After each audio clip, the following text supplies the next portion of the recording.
राम राम दोस्तों और मेरी माताएं बहनें, आप सभी का स्वागत है बाबा नीम करौली जी के दरबार में। आप सभी का स्वागत है मेरी मैया रानी के दरबार में। मेरी आदि पराशक्ति मानव दुर्गा, जो भी मेरा भाई मेरी माताएं बहनें आपकी महिमा सुनते हैं माँ, उनके सभी संकट कष्ट तुरंत दूर करो मैया रानी। उनके घर में सदैव खुशियाँ हों, सुख समृद्धि आए, यही मेरी प्रार्थना, यही मेरी अर्जी। जय श्री राम। दोस्तों और मेरी माताएं बहनें, आज करते हैं किस्सा राजा मोर ध्वज का।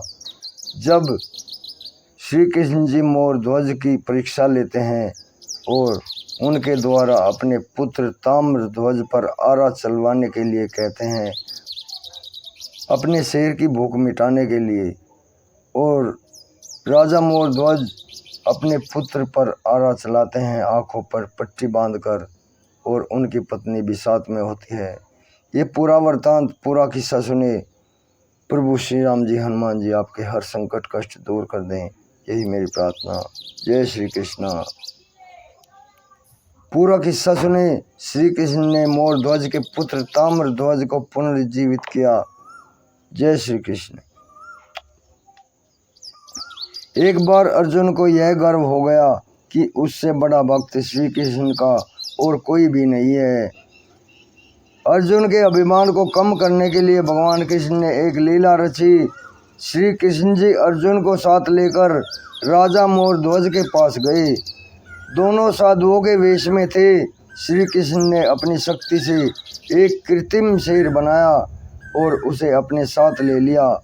राजा मोर ध्वज श्री कृष्ण का शिष्य था।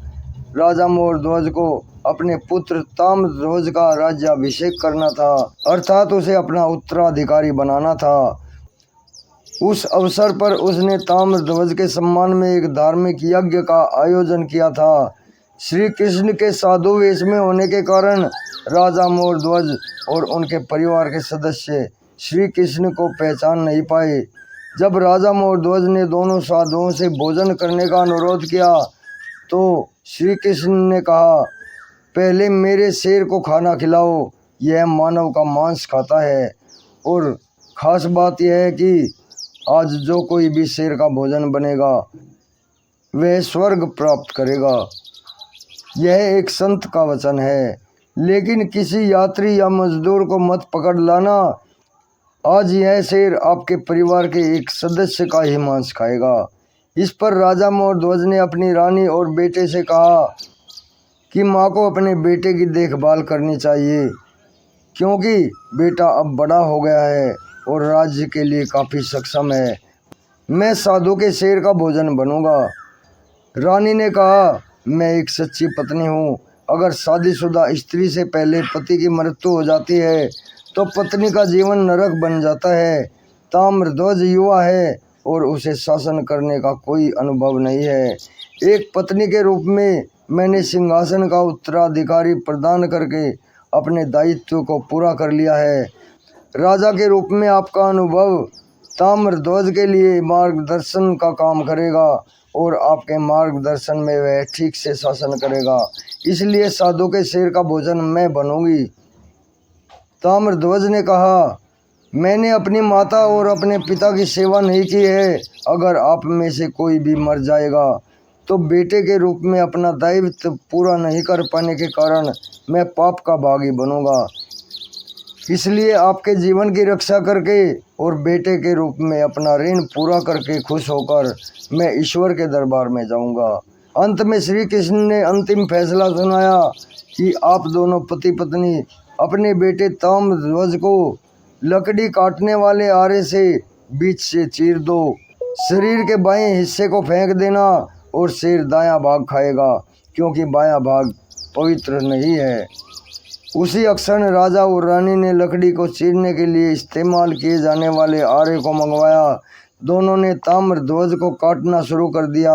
साधु के वेश में श्री कृष्ण ने भी चेतावनी दी थी, यदि आप तीनों में से किसी की भी आंखों में आंसू आ गए तो यह शेर मांस नहीं खाएगा। पति पत्नी ने अपने बेटे को बिठाया और उसे बीच में से काटना शुरू कर दिया। राजा और रानी रोए नहीं, अपना दिल पत्थर की तरह बना लिया। बेटे की आंखों में आंसू आ गए थे, लेकिन तब तक उसे बीच से चीर दिया गया था। श्री कृष्ण ने कहा, बेटे की आंखों में आंसू हैं, उसकी श्रद्धा सच्ची नहीं है, इसलिए न तो हम खाएंगे और न ही ये शेर खाएगा। हम विक्षुब्ध होकर जा रहे हैं। राजा मोरध्वज ने कहा, यह एक बच्चा है, मुझे चीर दो, मैं नहीं रहूँगा। रानी ने भी कहा। तब बेटे की आवाज़ आई, हे भगवान, आप सब जानते हैं, मेरे हृदय में मौजूद सत्य को आप जानते हैं कि मैं क्यों रोया हूँ। मैं मौत के डर से नहीं रोया, मैं इसलिए रोया क्योंकि मैं पापी हूँ। मेरा पूरा शरीर आपकी सेवा में प्रयोग करने योग्य नहीं है। आपकी सेवा में अपना शरीर सौंपने का यह अवसर बहुत मुश्किल से प्राप्त होता है। आपने कहा था, इस शुभ समय में जो भी अपने शरीर के साथ इस सिंह को भोजन के रूप में दान करेगा वह सीधे स्वर्ग जाएगा। हम तीनों ने इस अवसर को पाने की कोशिश की। हम तीनों कह रहे थे कि हमारा शरीर लो।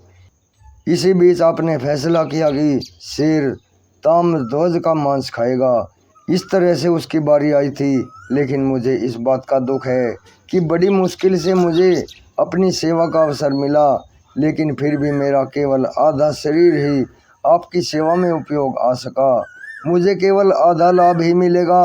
श्री कृष्ण बहुत प्रसन्न हुए और उसी क्षण उन्होंने उसके शरीर को आरे से निकाला और ताम्रध्वज को पुनर्जीवित कर दिया।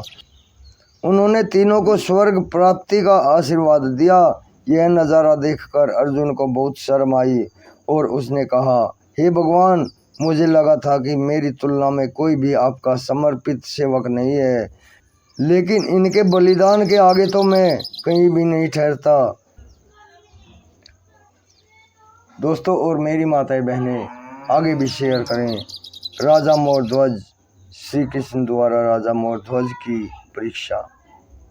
जय श्री राम, जय श्री कृष्ण।